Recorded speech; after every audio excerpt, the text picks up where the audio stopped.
Hey guys, I'm hoping this is going to be the last try on this. This is my February wrap-up part 3. I'm going to talk about the last 4 books that I read in February, although one of them I actually read first, but I am going to talk about it last because it's the one that involves the least detail.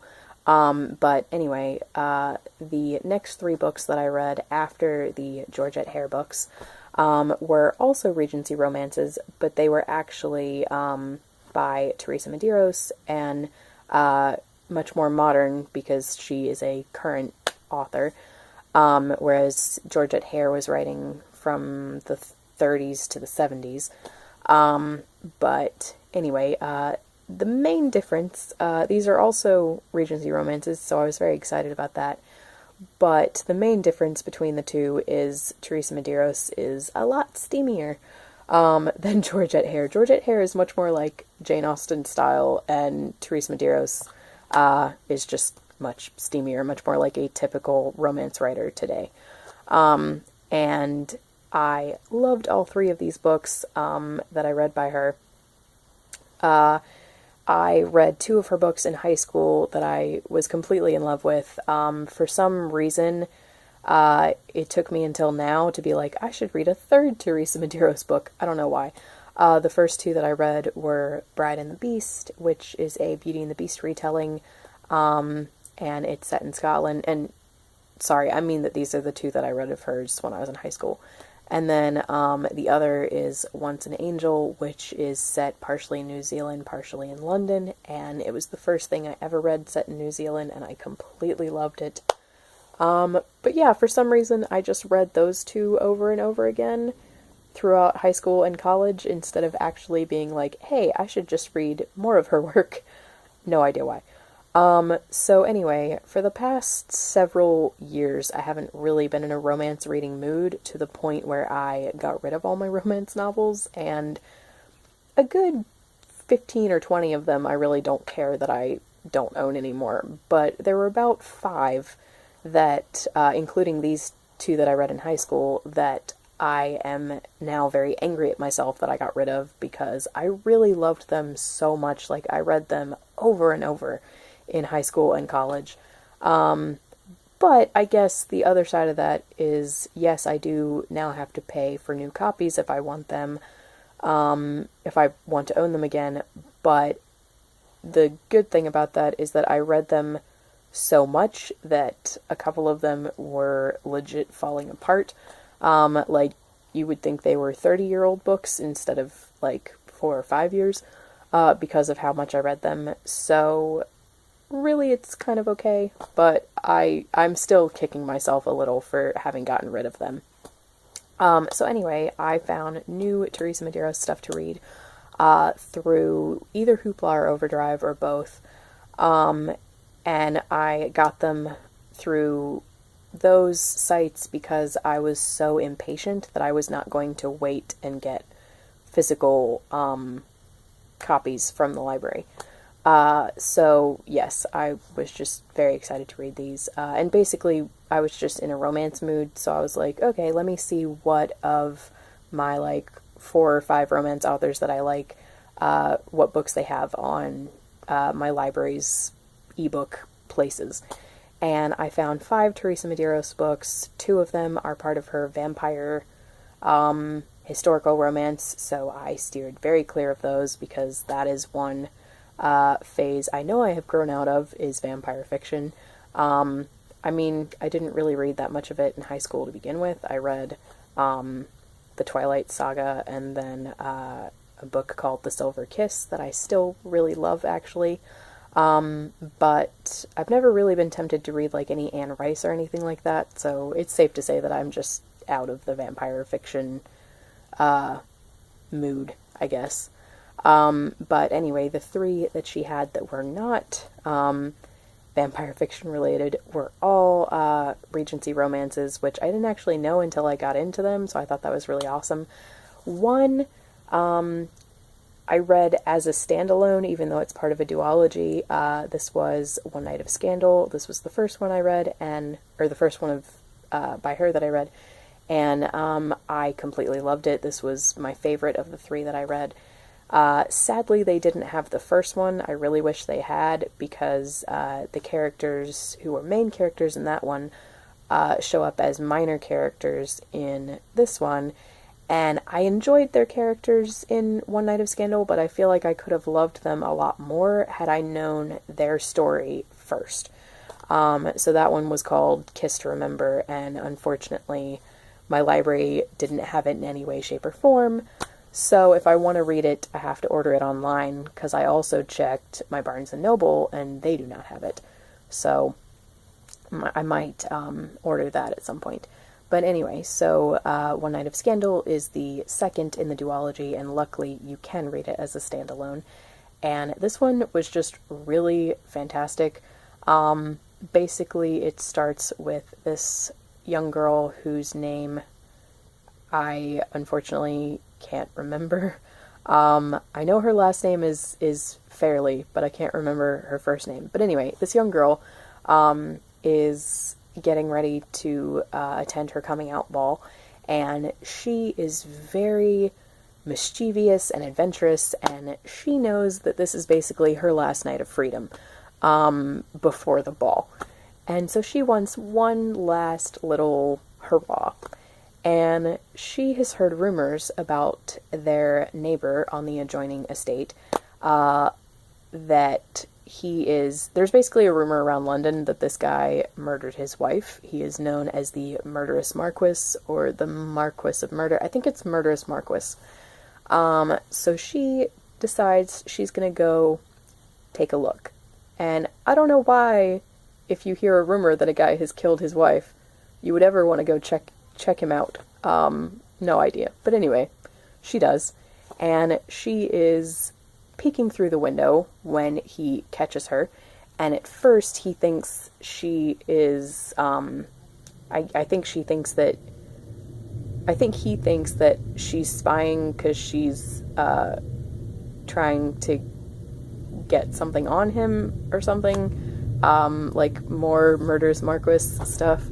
But then he thinks that she is a prostitute that his friend has sent over as a joke, and she is too shocked and embarrassed that she's even been caught to try to explain who she actually is. And he ends up kissing her, which is then witnessed by the real prostitute who walks in, and then also accidentally by her family. Because they are out looking for her at this point, because she's been missing for a couple of hours, I guess. And they see through the window, and they see that these two are kissing. So then the family naturally assumes that these two have been carrying on a clandestine affair for months and months or something. So they're like, okay, you two have to get married, because her reputation is totally done now, unless you do. Like, you have to get married in order to save her reputation. And at first, he's like, I don't even know you, why should I save your reputation? Like, you put this all on me, I didn't ask for any of this. But then she basically talks him into being a decent human being, and marrying her, and how he ends up justifying it is, it turns out he has a young daughter, and he realizes that she has enough skills to teach his daughter, basically as her governess, essentially. So that's how he justifies the marriage. And the daughter, this is where this actually ends up getting elements of, like, Jane Eyre and Daphne du Maurier, more Jane Eyre, because it's set in Cornwall, so they go to his Cornwall estate, and the stuff with the daughter is kind of very Jane Eyre-esque, because, like I said, the new wife ends up becoming this girl's governess, sort of, and also the mother ended up dying in very mysterious circumstances, and that's how all these the husband killed the wife rumors started. But it turns out that the mother was very mentally unstable, and the daughter is actually afraid that she's inherited this from her mother. So it's not just about this new marital relationship, but it's also about the father-daughter relationship, as well as the daughter-stepmother relationship, and then, of course, flashbacks to the husband's relationship with his first wife and the mother-daughter relationship. So it's all very, it was just really sweepingly romantic with Cornwall and with the, like, gothic elements, and I really, really loved it. Giant 5 out of 5 stars, and I'm definitely going to try to get my hands on the first one in the series through, like, Barnes & Noble or something. Or, I guess, Amazon, since my Barnes & Noble didn't have it. The next two I'm going to try to talk about pretty quickly, because I have about 4 minutes. The first is Some Like It Wicked, which is the first in a duology set in Scotland, and, or partially in London, partially in Scotland. Basically, a Scottish girl is raised by her English relatives, and when she's like 14, she ends up catching her cousin in a, like, clandestine tryst with an English soldier, and so she ends up accidentally interrupting them, which, you know, before anything happens. And, of course, the cousin who hates her is furious about this, but she is just very smitten by this English soldier, who I think is, like, I don't know, 19 or 20 when she's, like, 14. And he says goodbye to her because he's shipping out the next day.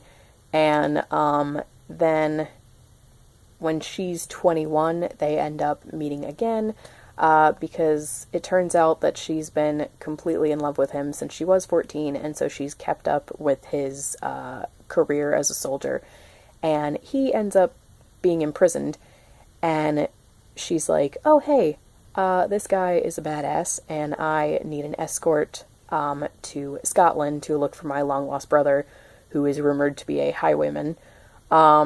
So let me go to the prison and get this guy to marry me, and I will talk him into marrying me by telling him I can get him out of jail. Which is what happens. So that one is about basically their journey to Scotland, whether or not they can make it to Scotland safely, whether they can find her brother once they get there, and of course the romance that happens along the way. And I really, really loved this one. I thought it was fantastic. I loved the characters. I loved the relationships. I loved the setting. It was wonderful, but just not quite as serious, I guess, as One Night of Scandals. So I would probably give it like half a star lower.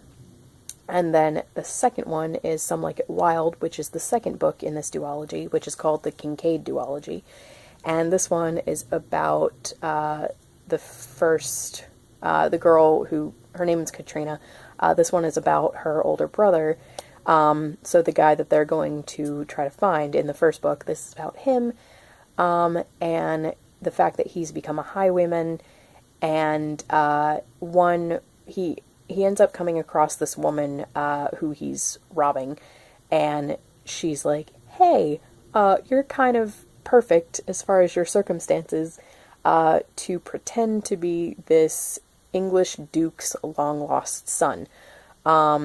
So will you, like, she basically has evidence that it's like fake evidence to prove that this guy could be the English lord's long-lost son.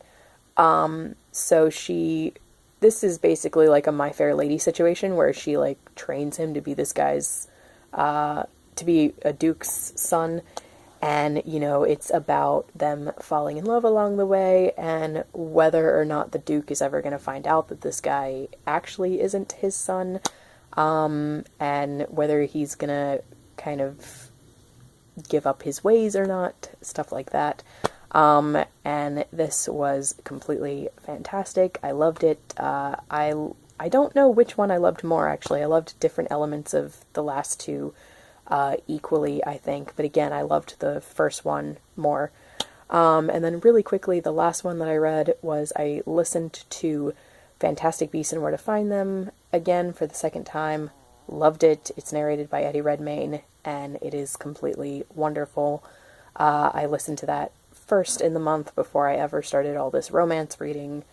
And yeah, so I'm gonna stop here because I don't know if this will even upload, but that's everything I read.